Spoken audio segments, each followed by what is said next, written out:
Welcome back to YouTube. I got another progress update on the UH-72 Lakota we're building, and it's a pretty big one. I kind of got ahead of myself and didn't really film much of this, so I'm going to do this kind of as an update video, and I'm going to show you some of the things I did to get to this point. And also, we're going to reverse the rotation of this helicopter. So when I mentioned reverse the rotation, by the way, I got a 4-blade head on this now. It's the old Century head.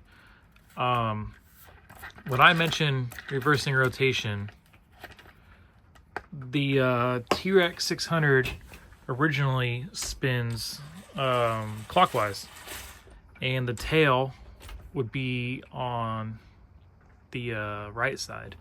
Now, the real Lakota, these guys, the actual tail would be on the left side, where you can see it is right now, and the blades spin counterclockwise. So what we need to do, we already flipped the tail. I'll kind of go over what was involved with that, and we're going to reverse the rotation of this to spin counterclockwise and not clockwise.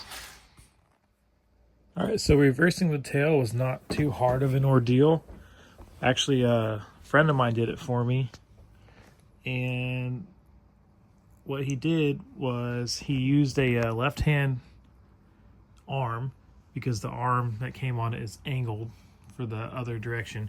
Now, Roban actually sells an arm that is designed for a left-hand tail rotor that you can just use and bolt right onto this. What he did was he just took a piece of aluminum, made a 90-degree bend, drilled 2 holes in it, and that was the bracket. And as you can see, good to go, right down the center. And I'll flip this ball on the other side.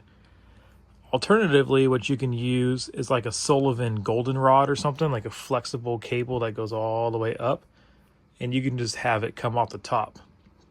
Me personally, I didn't really want to put it up the top, and I don't think I had too much room to do that. So this was the best bet for me. Now, because the rotation is going to be this way, the next thing I want to do is I want to take these and I want to flip them over so the leading edge of rotation is going with it, if that makes sense. So we'll flip those next. So this is how it was, and that's how I want it to be. This will also give you the proper amount of deflection. Also, don't forget your Loctite. Okay, next step. These guys before would have been rotating this way, and you want to, I already flipped the other ones, I'm just demonstrating with this one. You want to flip your blade grips, and let me attach this. So during the rotation, the leading edge is going the same way as the rotation. And the main reason, it does not really matter to do this step, but the main reason why you want to do it is you're changing, basically when you adjust your swash plate, you're adjusting your leading edge of your blade. So if it's on the back, let's say you push the swash up, which is usually up is positive collective, down is negative collective, it's going to be reversed. So if you push this up and raise the swash, you're actually going to pull negative collective in your thing. But by switching this around, it's the same as it normally would be. Now, the next step we got to do is we need to pull this main gear out so we can flip the one-way bearing. Okay. Rotor head comes out, and shimmy on this guy out. And as you can see, we're gonna have to remove these screws right here, very carefully too, because it's going into plastic. This one-way bearing, which is located right here, presses out. You flip it 180 degrees, you press it back in, and that's gonna reverse the rotation of your thing. So sorry, I'm not gonna really be able to show it, but it's pretty simple if you get the gist of it. Okay, took the rotor took this to my friend's house, and we pressed out the bearing, and now, as you can see, left hand rotation, the way we intended it to be. So let's put this back into the mechanics, and I'm going to show you the next important thing you got to do if you're going to reverse this thing. Okay, the last thing that we're going to do is on your torque tube, you're going to want to make sure it's pinned. Come on, focus. You're going to want to make sure it's pinned, just like this. If it's not pinned, you're going to want to go ahead and pin it. Now, the process to pin this is actually pretty easy. All you got to do is, as straight as you can, drill a hole right through it and put a piece of music wire in there, or metal rod, or anything, you know, metal that's rod-like. And then you can take heat shrink and put heat shrink over it and heat shrink that down and keep it from coming out. Now, the reason why you want to pin this is because these are designed to go and spin a certain way, and this light colored piece is actually screwed in and threaded into it. Some of them are pressed in. Most of the time they're just screwed in and Loctited, and by reversing the rotation they can actually loosen up and unscrew, and you'll lose your tail. You don't want to lose your tail, so get extra security and pin these things. Same thing, don't forget to pin the shaft in here too. As you can see,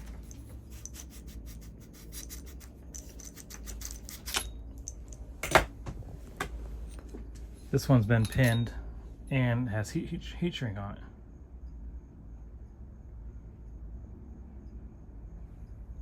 Extra security. And that's all it takes to reverse your rotation. So just to recap on reversing it, you want the leading edge of your blade grips to have the ball link on it, usually. You need to flip your one-way bearing over so the rotation is this way. You're going to need to flip your tail over in order to get the tail rotors to blow the proper way and give you the thrust the proper way. And then on your tail rotor, you need to flip these just like you did your main rotor so that the leading edge is going towards the rotation. And then you want to pin your torque tubes. Pretty important. If you have a belt drive, obviously you don't have to pin it. But yeah, so that's the basic way to flip the rotation. Now, let's give you a little update on the fuselage. Okay, so this is the fuselage now as it sits. A lot of progress has happened since the last time you've seen it. So the biggest thing that happened was I had a really bad vibration resonance, and the canopy actually fell off in flight from about 40 or 50 feet up. It was probably the second or third flight of the helicopter. Like, I would say like the second or third actual flight, not like a test flight, because it had a lot of hovering tests, because I've been flying with the FR Sky Vantac system, which is still on there. Now, the biggest update is that I've actually taken this off and I'm putting a Bavarian Demon 3X on it, which is what I have on my MD500 and my Huey. But the nose fell off and it absolutely destroyed the nose. I think those fins is probably what did that. They're shaking, probably.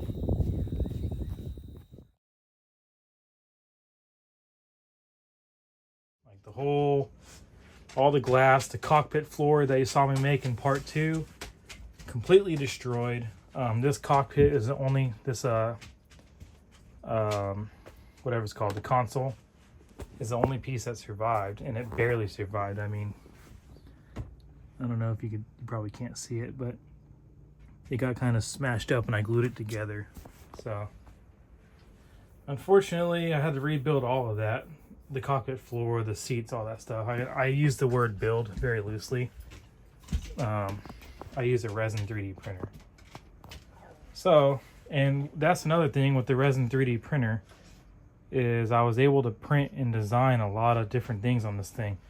So, for example, And by the way, I'll backtrack. Every single file that I created for this helicopter, I'm going to put on Thingiverse when I'm done building it, which will be pretty soon. It'll be done very soon. I'm not a big fan of gatekeeping things, or, you know, I'm not going to sell my files or anything. And I have used some files that, for example, someone on Thingiverse made an exhaust, and I used their exhaust. All I did was I changed a couple things on the inside to make it a little bit thicker for resin printing, and, you know, I just wanted to be nice and strong. So yeah, we'll start off. Sorry, I got the hiccups. We'll start off with a quick little tour. I'll start at the front. I'll show you everything that I've done, the last couple things that I'm planning on doing, and maybe part 4 we'll finally get to flying that with the Demon. So starting up front, you could kind of see the repair from all the damage. Like, these pieces completely broke off and were missing. I had to go find them. Broke off right there, broke off up here. It was a mess. I had to replace the glass. So I cut a hole for the light. The light's not in there yet, and I added the little lip on the front of the light. The Wispus is not on the bottom yet because I have this canopy on and off, on and off, on and off. I cut, for these are the NACA ducts. I cut these out. There's a lot of detail on here that I omitted that I'm still going to put on, but most of it is already here. So for example, I need to put the searchlight on here, and there's a little batwing antenna, 45-degree antenna. And then on each side of this helicopter, there's a OAT sensor that has a cover on it. I need to put those on there. But that's about it for the belly. Here, I'll actually turn this thing over for you. I have the luxury of actually flying the Lakota in real life, so I get to see it every single day up close, which helps me a lot. All right, now let's roll this thing over. Now, I 3D printed these little guys on the belly. These are actually the sumps for the fuel and the fuel pumps. And then I made this little vent right here. There's on the real one. Usually they're black. Specifically the helicopter I'm modeling, it's the one I did my solo and my nickel ride in. It's green, but there's a decal on the front, a yellow and a red decal that's not on there yet.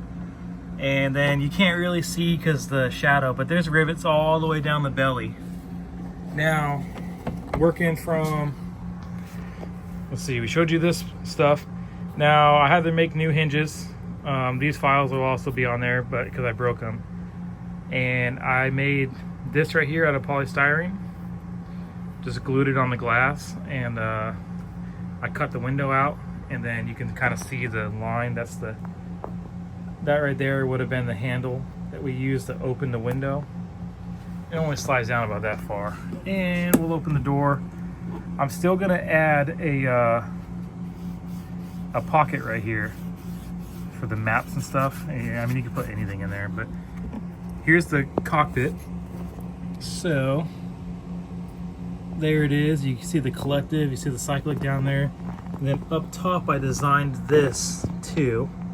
The overhead console with all the circuit breakers, the fuel pump transfers, the lights, you know, the emergency shed bus switch, all that stuff. And I still got to paint the inside of the canopy and the windows gray. It got green again when I repainted it after the accident. Then you can kind of see them back there. But my pilots, I ordered, this is actually Jimi Hendrix with a jumpsuit on. Then this guy I ordered from, I think it's tvfigures.com or something like that. I'll put the link in the description, but these are 8-inch tall figures, fully posable, and he's just got a different jumpsuit. And then I 3D printed these helmets. I'll put the link in the description for those too.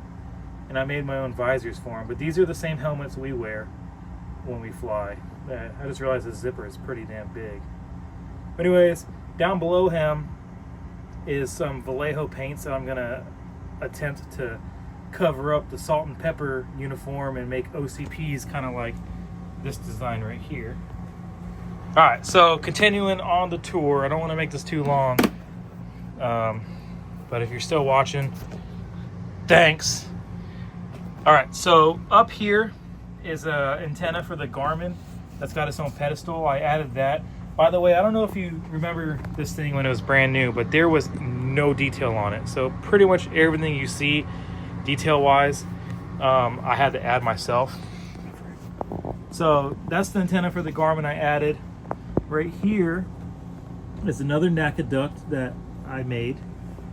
This one I had to cut the shape out and then put a support beneath it. Then these right here are little Zeus fasteners with like a little I forget what it's called, the little thing you can just grab and twist with your hand. It's like a butterfly or whatever. I made those. These doors right here, this is just Avery Dennison automotive vinyl wrap that I cut the shape. I wrapped it on, then cut the shape and then painted over it to make the doors. This is where the hydraulic access is. The flight controls on the real one, they don't do it on this obviously. They go from the collective and the cyclic, they go up, they're called flex ball cables. They go all the way up here, up through the windshield, and all three of them terminate. There's little rods, and then those three go to SEMAs, and they go to back even more to the hydraulic stuff, and that go to the, you know, the swash plate. But right here on this side, we open this, but you can check the hydraulic fluid through this window, and then you can look in here on real life and see the hydraulic number 1 and number 2. I added this antenna right here, and then also these right here I designed and printed. These are for the emergency exits. I did all the rivets myself too, so let's see if we get some light to shine off the side of this. The rivets are actually, believe it or not, extremely easy to do. All it is a little bottle with a needle on the tip, and I use Formula 56 canopy glue, which I guess I don't have any out right now, but I use this to make all of my rivets with canopy glue. Here's the canopy glue right here. Very simple, extremely effective. These guys right here, this is the step that pops down, and this is the step that pops down. All I did was I put vinyl wrap just like the top and then paint over it.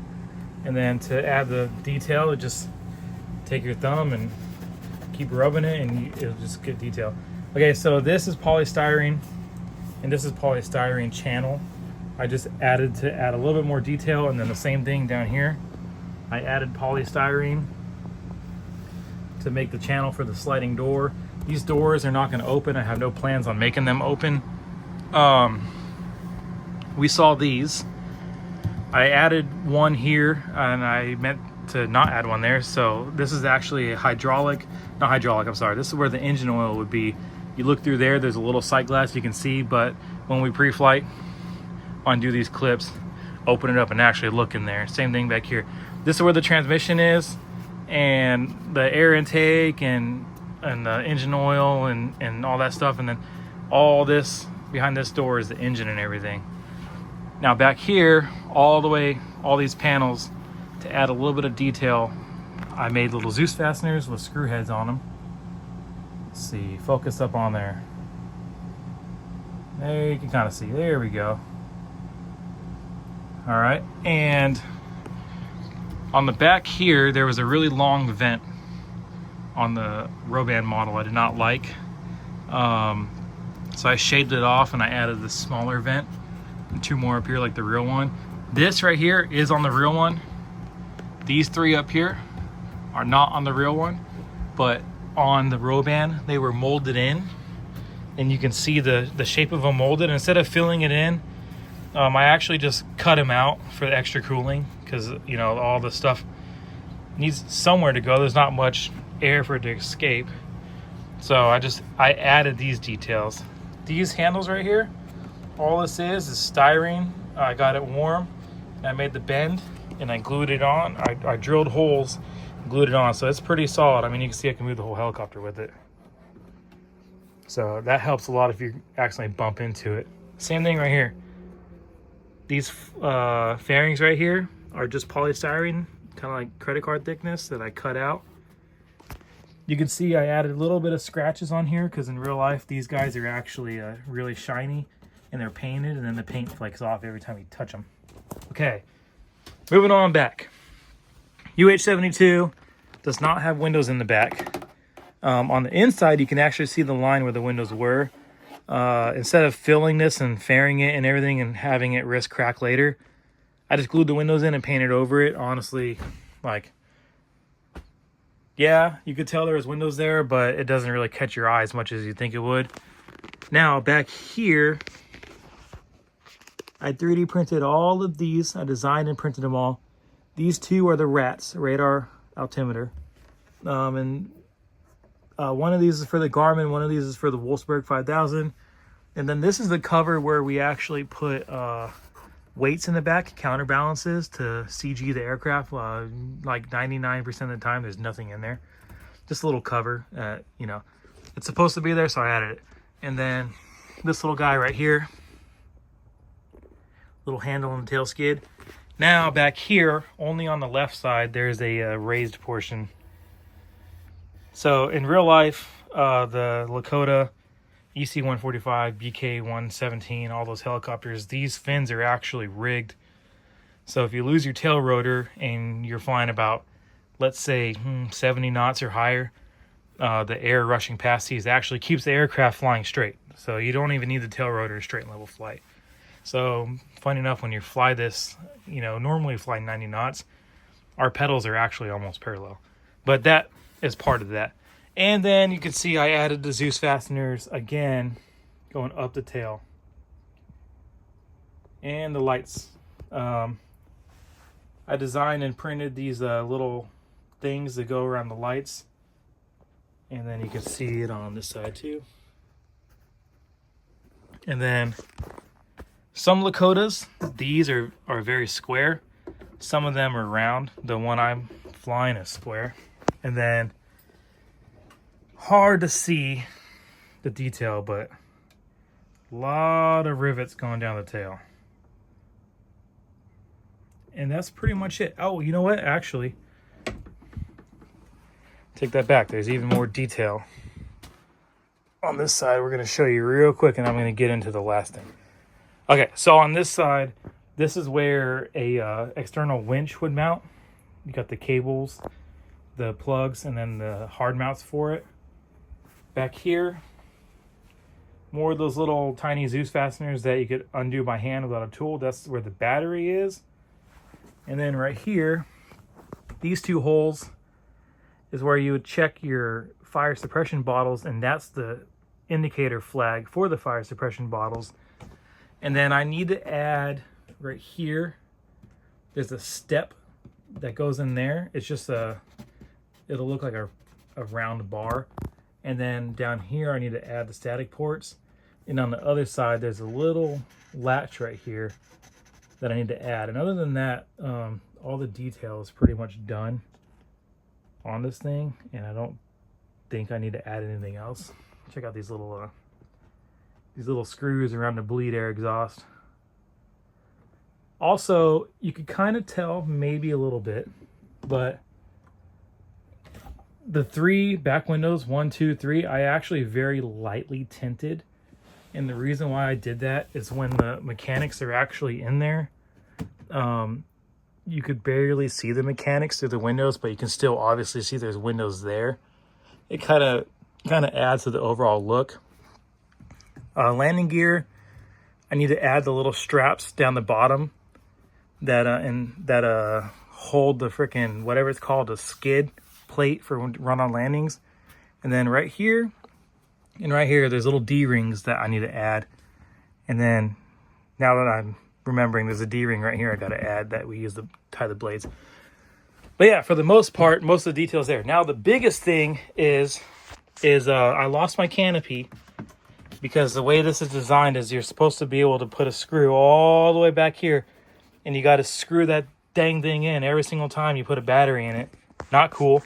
So what I did, I'm going to lift the canopy up.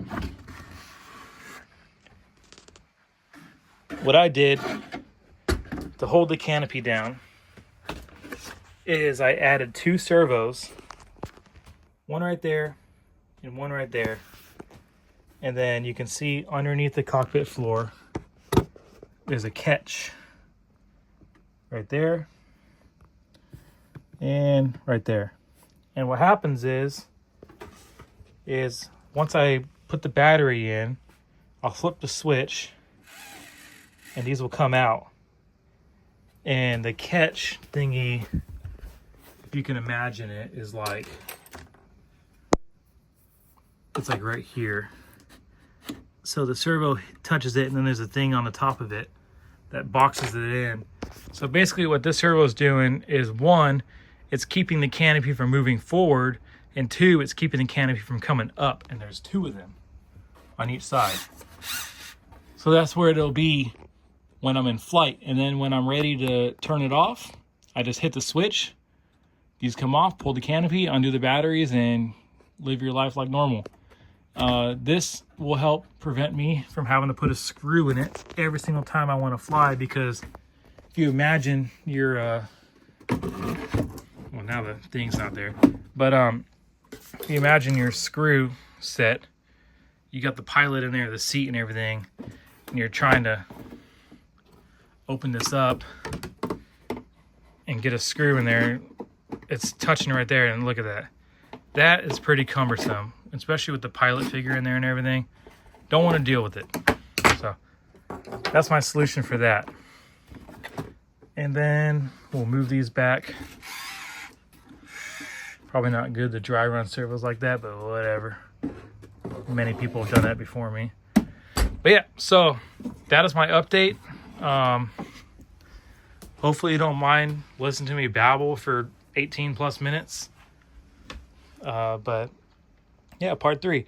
So part 4, we're looking at, we're going to change the Vantac out for the Demon, and we're going to test fly it. I already got 4 blades right here. Another thing, when you reverse your blades, you got to make sure you have fully symmetrical blades. You cannot reverse non-symmetrical blades. And yeah, so we're going to give it a couple test hovers, see if that vibration is gone, and hopefully put the mechanics back into the fuselage and mate in it, because this thing is pretty much good to go. All I got left to do is put the buzz number on, the tail number, and paint it again. I'm going to paint it with a flat clear coat. Kind of lock in, I don't know if you can tell, but there's some panel line accents and little scratches and just little wear and tear. I like to keep it like this before I lock it in, because you touch it a lot with your hands and you actually inadvertently add a lot of detail to it. Like if you look at the top right here, I get the focus, all that natural wear and tear from just handling it, just like a real one, you know. These things are pretty beat to shit, honestly. And yeah, this one, if it was real life, would be like a good Alabama 10 as opposed to the normal ones that are about a 5. But yeah, so if you like this video, please like, subscribe, thumbs up, and stay tuned for part 4.